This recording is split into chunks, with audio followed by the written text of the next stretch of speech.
you need to think for yourself financially. This is more important than any financial product that's out there. This is more important than sacred accounts. This is more important than real estate. This is more important than crypto, more important than any of that stuff. If you can't think for yourself financially, you will always be a financial pawn. You will always be a financial prisoner. You will always rely on someone else's opinions before you can make your decisions.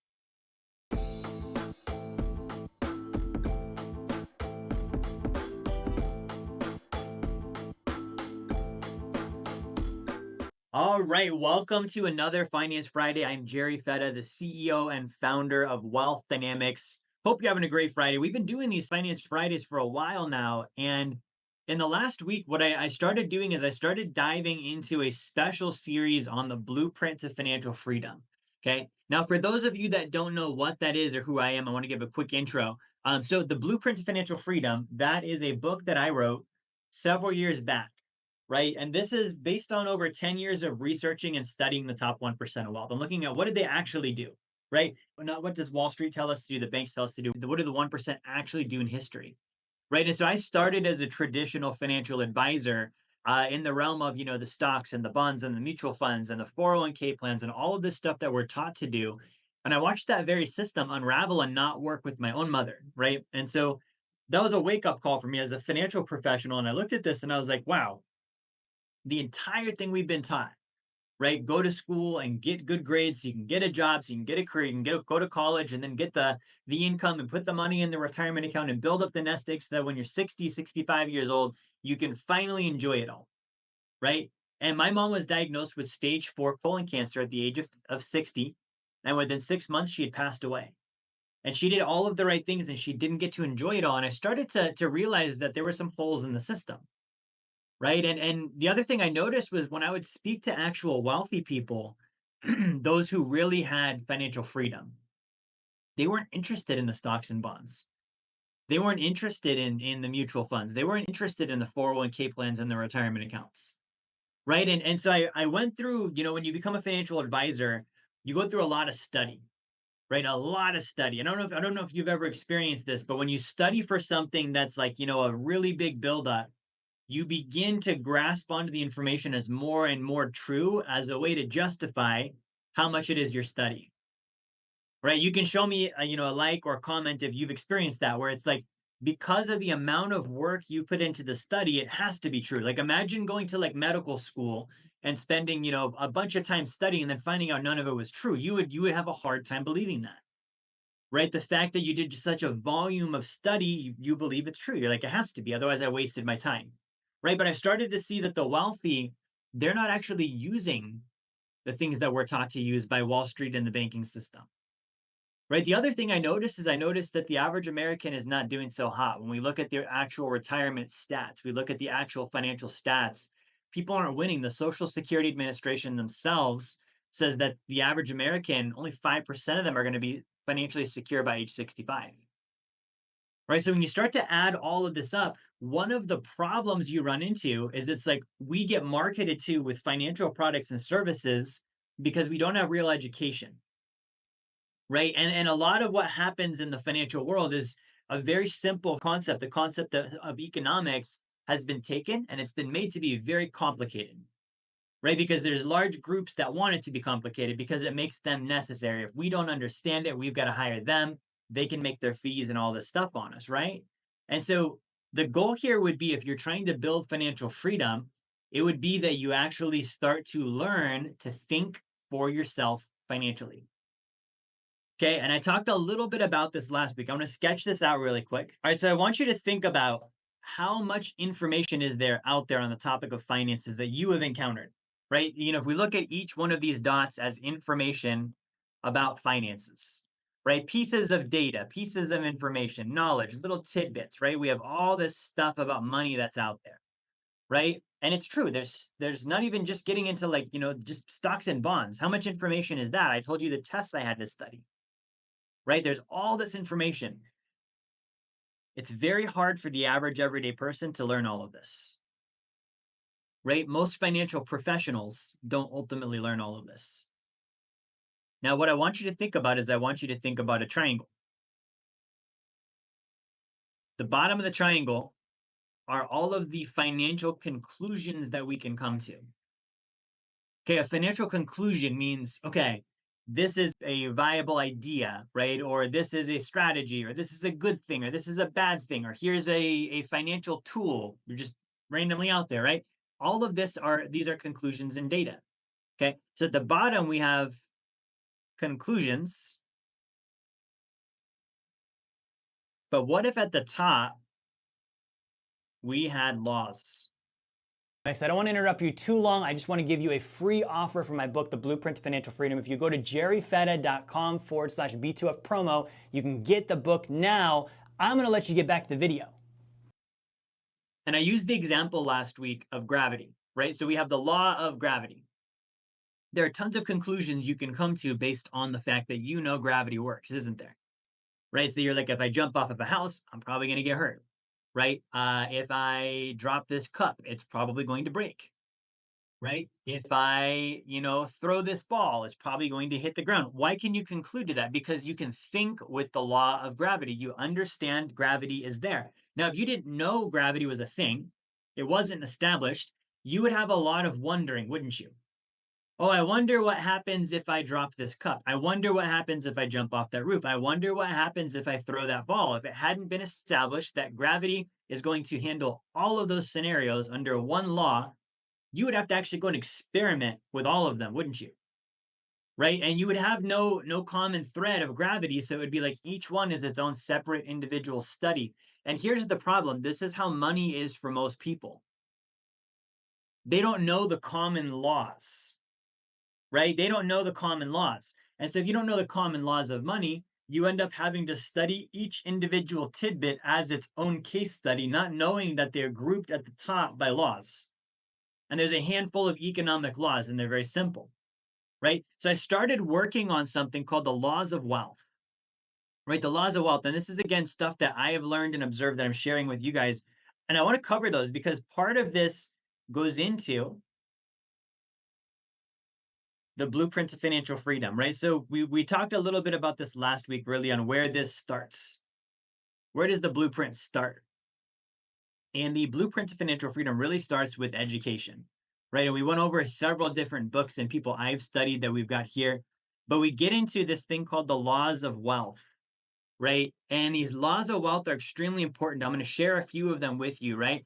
But a law would be something that is and there's different definitions of a law, but think about like the law of gravity. It's irrefutable. It's not like, does gravity work or will it happen, right? Or, there's laws of physics. For every action, there's an equal opposite reaction. These are demonstratively true. It's not like a law of like, don't go over the speed limit or something bad's going to happen. That's not a real law. That was made up by someone, right? Gravity is real, right? The laws of physics are real. It's not something that we created. So I want you using that definition of law, like something that is naturally true, it's naturally observable, it's not made up. Okay. So these are some of the things that we want to think with on this. Now, why is it important to understand all this? Because we're not even getting into all of this lower stuff down here, right? Where we start getting into like the earning and the saving and the investing. Wealth starts with your viewpoints, right? And if you study anyone that's successful financially, they're going to tell you that they're going to say at some point, it's mindset. It's mindset. It's mindset. And I used to think that this was like this cute little phrase of like, oh, the power of positive thinking and, think good thoughts. And if you just believe in the Skittles and rainbows, then everything will go right. I used to think it meant like that until I realized, no, it's different mindsets, ways of thinking about things. It's not being emphatically and artificially positive. It's changing your perspective. Changing your perspective. Right? Now, if you take a moment, and here's an example of this. If you take a moment right now, I want you to look around the room you're in, and I want you to find everything you can see right now that's the color blue.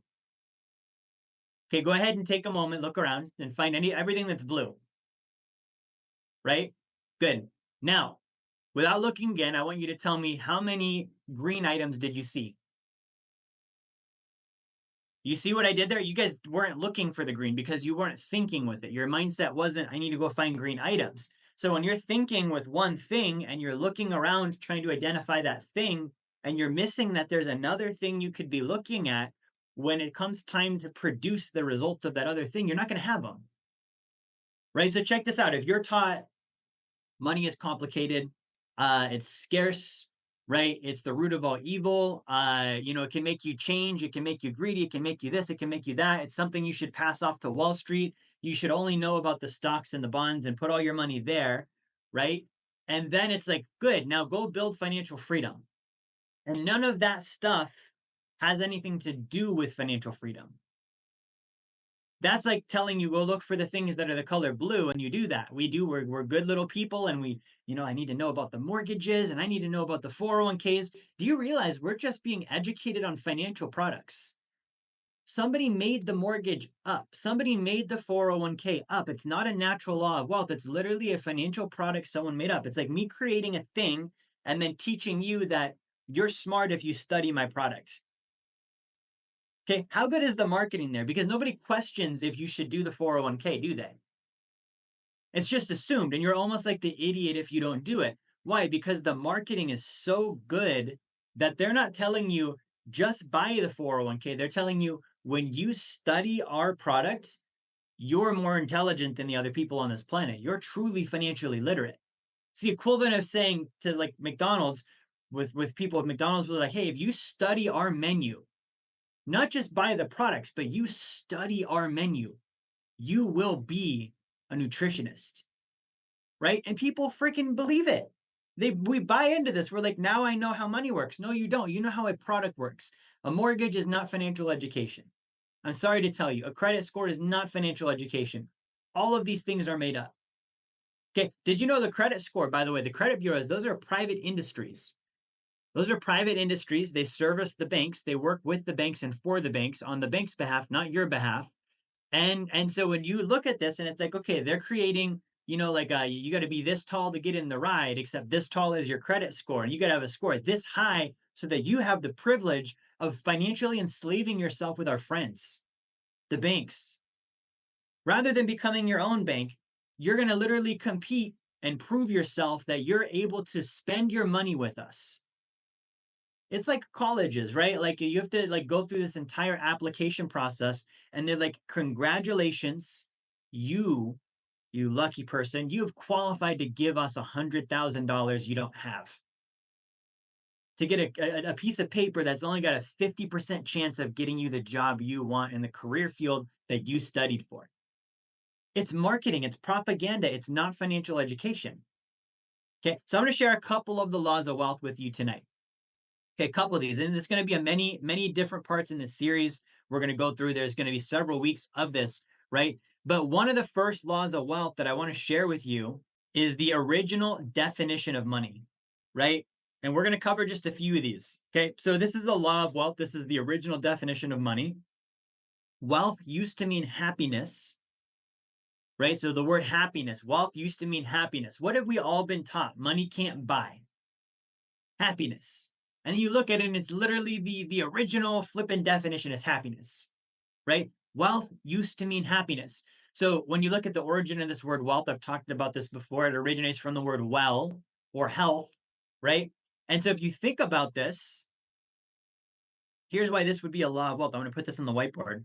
So we're talking about happiness, wellness, health. Okay. These are all original definitions and origins of the word wealth. Okay. So here's how this works. Now that you know that, it's like knowing the law of gravity. Does this financial decision increase my happiness? Does it increase my well-being? And does it increase my overall health?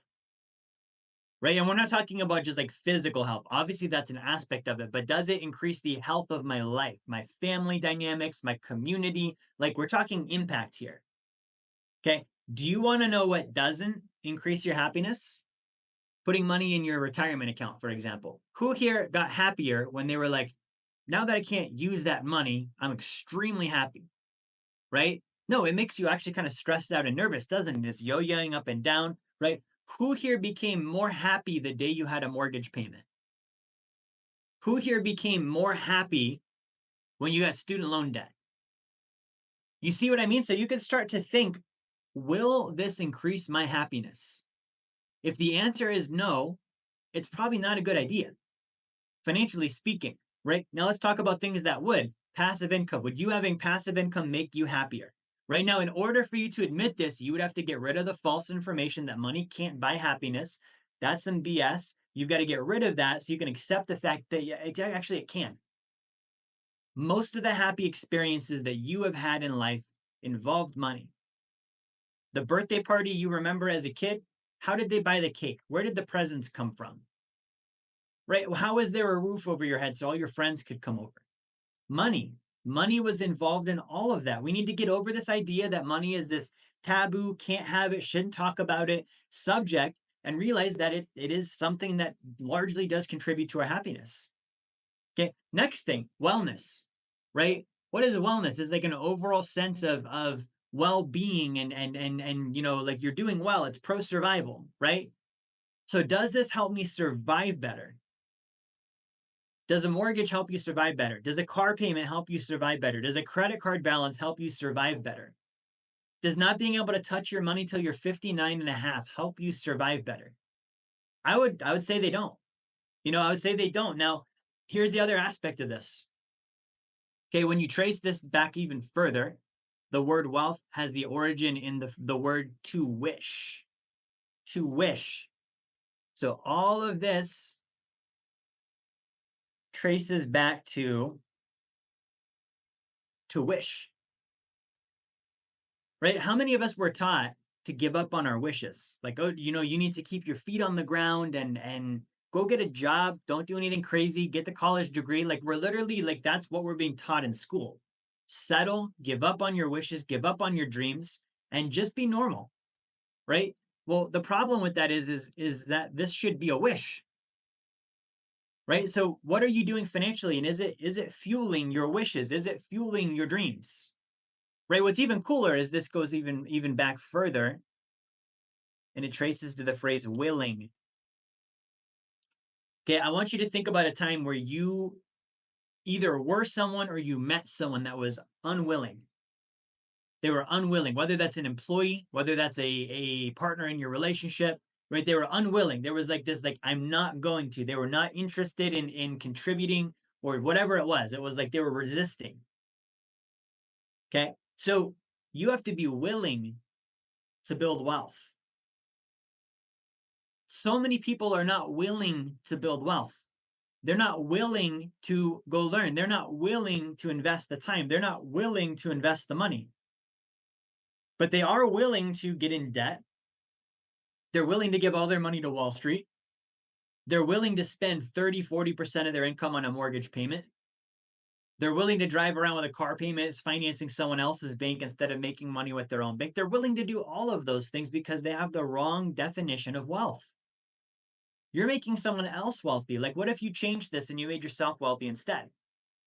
Right? So that's one of the laws of wealth is the definition of wealth. Right? You need to define the thing before you would be able to really think with it. Okay. Now, the other one is this, guys. This is an important one. One of the mistakes that we make is we get into the nitty gritty of let's learn about this strategy, let's learn about that strategy first. And we don't really get into, okay, well, what are we building in the first place? Like, why are we doing all this? So one of the laws of wealth goes like this. A life without vision tends toward death, right? A vision without a plan, let me put this underneath. A vision without a plan tends toward delusion, okay? And then the final part of this, a plan without a vision tends toward distraction, okay? This is a law of wealth that's broken down into three parts, right? But here's why I'm sharing this with you. A life without vision tends toward death. What does vision mean? It's like the big picture, isn't it? It's like, what do you want your future to look like? Okay, so if you don't have something to look forward to in the future, right? I don't know if anyone else has ever had this moment before, but I've had this before where it's like, there was a moment in my life where I didn't have a future. I didn't know what was ahead. I didn't have anything to look forward to. And I can tell you the amount of bleak, just like hopelessness that comes with that. Right. And this is actually this whole thing of like money can't buy happiness. It's actually because people that have money, they don't have vision. They just wanted money. There was no vision with it. There was no, okay, what's the purpose? What am I doing with the money? It's just money for the sake of money. And if it's just money for the sake of money, well, yeah, money is a coupon system you use to exchange for things. So it's only as good as the things you exchange it for. And if you don't exchange it for anything and you just save the coupons, you're literally a coupon counter. Like I have all these pieces of paper and I've counted them up and I've organized them and I put them in neat little boxes in different locations. And I'm an organizer of coupons. Yeah, you're not going to be happy. That's freaking weird, right? What is your vision? If your vision is not clear and it's not big enough, you're not going to be excited enough to build wealth. Okay. The vision is the thing that gives you that initial spark. This is such an important law of wealth. If you don't have that initial spark, you don't have a catalyst. You're not going to take off. You're not going to follow through. You're going to fizzle out. You're going to be going through this mundane, mindless, purposeless experience of earn the money to then save the money to then invest the money so that I have more of the money. And so many people miss this. We don't even talk about this in our retirement planning system. When I was a traditional financial advisor, almost never did we have the conversation of what do you want your life to look like in the future? No. Instead, we said, okay, well, here's what we're going to do. We're going to pay off the debt and the mortgage, and we're going to put as much money as you can in the 401k and get the match. And then we're going to do the retirement account, the IRA, and you're going to have a nest egg, and it's going to pay you this much per month, and you're going to have this big of a net worth. We went literally straight into like all the details and the nitty gritty stuff. We didn't even ask the guy, like, what is it that you want to do? Maybe he wants to go to, I talked to a guy this week. He wants to move to Ghana. Okay, that's over in Africa. In Ghana, he may not need $20,000 a month in passive income. He may not need $2 million in a retirement account. That stuff might not be needed over there. So if I don't figure out the vision and I start just robotically building the plan that everyone builds, because that's what you're supposed to do, I'm completely missing out. Now, here's the thing. A vision without a plan tends toward delusion. You can't just stop at the vision. That's the other mistake we get. We get the, on the one side, and I don't want to be disrespectful because this guy's done a lot for people, but let's talk about Dave Ramsey for a second. There's not a lot of visioneering in his approach.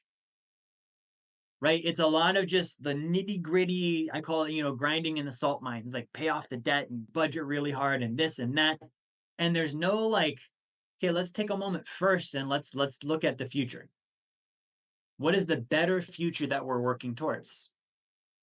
So we have to have the vision for that reason. But if we move over to like the polar opposite of this, where it's like, just attracted and be excited and have no real production of any sort and no real plan, we've all seen that person before too. They're excited one day and then they disappear. They come back, they've accomplished nothing, but they're really excited. They're really pumped up and excited, but there's no results. Why? Because that excitement needs to go through a plan. The plan in this case is the blueprint to financial freedom. This is what we're doing, is we're following a structure and a system that was actually used by the 1%. Hey, what's up? Jerry here. I just wanted to give you another reminder. Grab my book, Blueprint to Financial Freedom. It's going to be one of the best books you have ever read on finance. I can promise you that. You're going to love it. It's also a free offer. So if you go to jerryfetta.com/B2F promo, you can get that now. Okay, it keeps us in reality with our vision.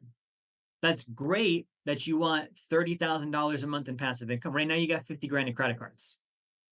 So you need to earn a lot of income and save that income in your sacred account so you can borrow against your sacred account and pay off the debt. It's super boring. That's why you need a vision attached to it. You're going to get bored, and you're going to get, when you're bored, you're going to quit because you're like, this is no fun. I'm not getting any excitement out of this. So you attach the boring plan to a vision. Guys, the plan should never be exciting when it comes to finances. Okay, and I'm not saying it shouldn't be engaging, you shouldn't be learning, but I'm saying if it's like full of interesting, like, ooh, that's a new thing I've never heard of. That's one of the scariest things you can say in finances. All of this stuff has been done before. All of it. It's predictable, it's consistent, it's historical, it's documented. There aren't new things. Right? So when I'm talking about like, I want to invest for passive income and I want to do real estate and I want to do this, I want to do that, that's really sexy sounding. What does that look like on a day-to-day? I run a company. We do marketing. We then do sales. We then deliver the things we have sold. We make sure we don't spend more than we brought in the income. We take the profits and I put those into my sacred account. I then build that up and I put that later into real estate. It's extremely boring, right? So for those of us that are like in this thing where we're like, I hate my job because it's so boring. Guess what? The wealth plan is very boring. Same old for the next 5, 10, 15 years, and you're going to be financially free, right? It's not new stuff. It's repetitive. Now, you have the vision, right? A plan without a vision tends toward distraction.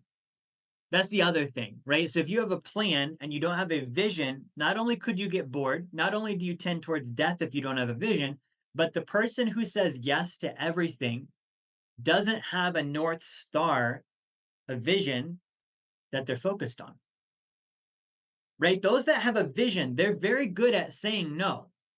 And in finances, this was actually from Warren Buffett. He said one of the differences between, moderately successful people versus extremely successful people have the ability to repetitively say no. No, this doesn't align with where I'm going. This doesn't align with the vision. This doesn't align with the plan. That plan is not my plan. This plan is my plan. You have to be very good at this. Otherwise, you get distracted, right? And if you get distracted, you fall behind. A lot of the things we call financial traps, the things that pull us down financially and trap us and enslave us, they're not traps. They're just distractions. Nobody made us get into debt. Nobody made us lock the money up in a retirement account. Nobody made us do any of these things.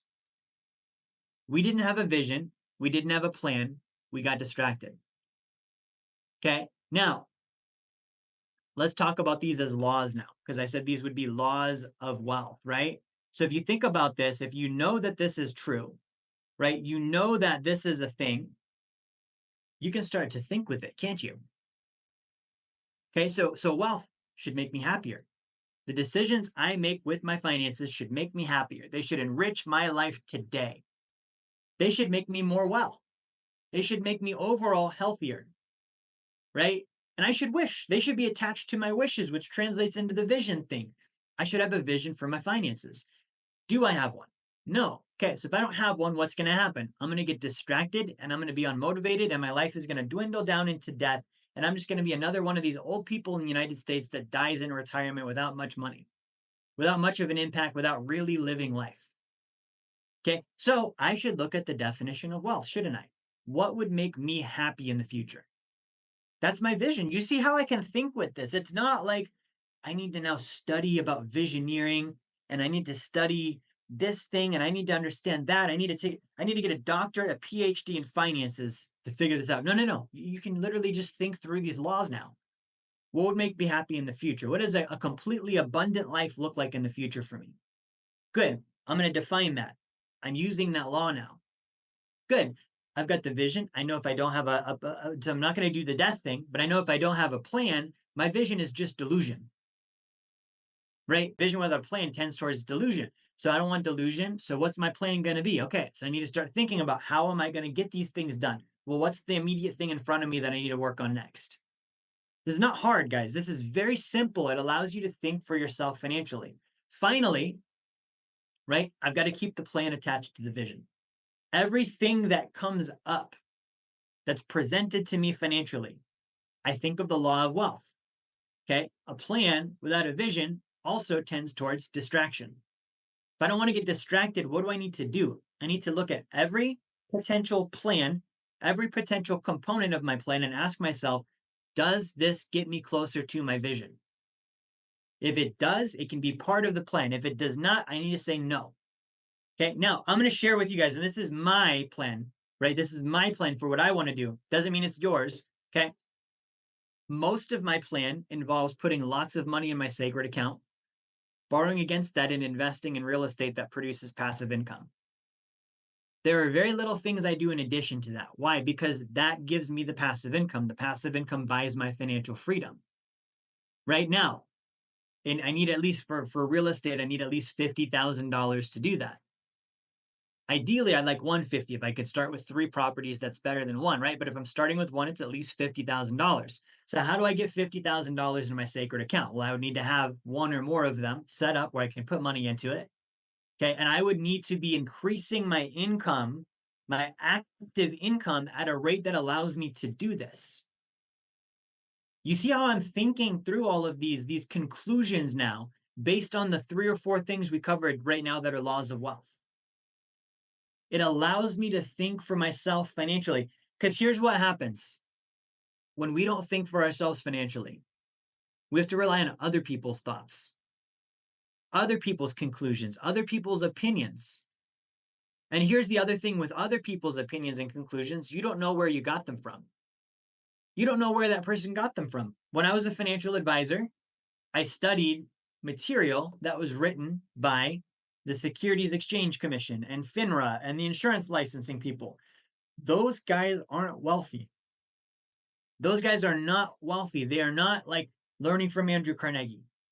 Not the same thing, right? Learning from Charlie Munger, not the same thing. Learning from, Nelson Nash, not the same thing.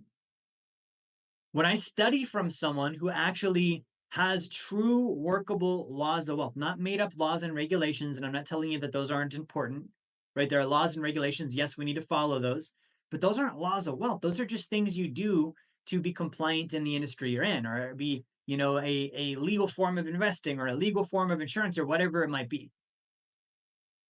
Okay. You need to be able to think for yourself because the advisors you're talking to, the bankers you're talking to, the insurance brokers you're talking to that you're getting your advice from because you can't think for yourself. So that you have to have them think for you. You don't know who's been doing the thinking for them, do you? So how do you know if you're really going to build wealth? You don't, because you don't know where they got it from. And if they got it from where I think they got it from, those people don't want you wealthy. Okay. You need to think for yourself financially. This is more important than any financial product that's out there. This is more important than sacred accounts. This is more important than real estate. This is more important than crypto, more important than any of that stuff. If you can't think for yourself financially, you will always be a financial pawn. You will always be a financial prisoner. You will always rely on someone else's opinions before you can make your decisions. Right? And I'll share a real quick story on this. Growing up, I was really into bodybuilding. I was a competitive bodybuilder. I think in 2010, I won like junior Mr. Anchorage, something like that, right? And so I loved watching the movie Pumping Iron. Okay, Pumping Iron had Arnold Schwarzenegger and all these different bodybuilders that were around in the 70s. And there was a part in there where Arnold, back in the day, he was like, yeah, a lot of my competition comes to me for, he would call it advices. He's like, a lot of my competition come to me for advices, right? He's like, so sometimes I just give them the wrong advices. What are you saying? They don't know how to think for themselves on the topic of bodybuilding. So they come to me and I'm trying to beat them. I profit on their failure. So since they're coming to me to do their thinking for them, I give them the wrong thinking. They don't know any better because they can't think for themselves. They fail, I win, end of story. Okay. If Arnold was doing that with bodybuilders in the 1970s, don't you think the people responsible for 2008 also might be doing that? For the responsible for 2001, they're doing that. They're knowing you don't know how to think for yourself. Like how crazy is it? My friend Vince, he was doing a video. I saw him do an interview recently, and he was talking about why is it that we don't learn about money in school? We learn about, academics and less than 10% of the things we learn in school are actually used in our adult lives. Yet 100% of us will use money. We will interact with money. Right? And he was saying it's ridiculous. And he's completely right. It's ridiculous that we don't learn about money in school. The one thing that 100% of us will encounter is the one thing they don't teach us. That's not on accident. Right? Like we're being taught a lot of weird. I know how to cut open a frog. I know how to measure like the inside corner of a triangle. I know in algebra 2, there's something called a lattice rectum. Right? It's the only thing I remember from algebra 2 is the fact that there's something called the lattice rectum. Okay, when you're 13, 14 years old, that's what you're going to remember, right? I didn't learn about money. I had to learn about money myself, and I learned about money first as a financial advisor from Wall Street and the banks and the insurance companies, only to find out that that's not training. That's just marketing about products. That's just laws and regulations about products. And that's what the Blueprint to Financial Freedom is about, guys. So I want to share this. If you did not grab a copy of my book, I want to give you this as a free gift if you stuck around and watched this whole thing today, right? Because that says a lot. You're willing to invest in yourself, you're willing to put the time in. And so I want to reward that. So if you don't have a copy of my book, The Blueprint to Financial Freedom, what I'm going to do is share my screen really quick. And you can scan the QR code here. You can grab a free copy of the book. Okay, you can also go to jerryfetta.com/B2F promo, right? But this is going to get you started on the road to real financial education. Real financial education, right? And we do these every Friday. So if you tuned in for the first time this week, we're back again next Friday, same time, 8:30 p.m. Central Time. We do throw the recording up on our channel on YouTube, right? So there's no shortage of education. Every week, guys, every week I do 4 videos. I think I do like 15 shorts, like short form videos, 3 long form videos. All right, 3 articles, right? I'm constantly giving out free financial education, right? Because I know it matters. It's something you need. You might not always want it, but it's something you need. Everybody needs to be financially educated. So grab the book, guys. Thank you for watching. Have a great Friday night, a great Labor Day weekend. And I'll see you guys again next Friday.